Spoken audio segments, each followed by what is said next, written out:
ధన ఆకర్షణ మహాలక్ష్మి యంత్రం. ఇది పూజ చేసి వేరే వాళ్ళకు పంపిస్తున్నాను ఈరోజు. ఇది అత్యంత శక్తివంతమైనది. కొందరు తెలియక ఏం చేస్తారంటే ఏదో షాపులో ఇలాంటి యంత్రాన్ని తెచ్చి మనం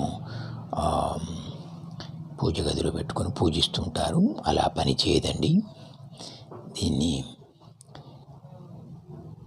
మనకు తెలిసిన గురువుల దగ్గర, బాగా అనుభవం ఉన్న గురువుల దగ్గర పూజ ప్రతిష్ఠ చేయించాలి. అప్పుడే ఇందులో ప్రాణం అనేది ఉంటుంది, ఒక దైవత్వం అనేది ఉంటుంది. అప్పుడు మనం మన ఇంట్లో పెట్టుకొని మనం ఏమి చెప్తాము, ఏం పూజ చేస్తాము, మన యొక్క బాధని ఏం చెప్పుకుంటాము, ఏం కోరుకుంటామో అది నెరవేర్చడానికి దీంట్లో ఒక బలం, ఒక శక్తి అనేది ఉంటుంది. ఇది ధనాకర్షణ యంత్రం. శుభం. మీకు కావలసిన వారు నాకు ఫోన్లో సంప్రదిస్తే మీకు కొరియర్ ద్వారా పంపిస్తాము.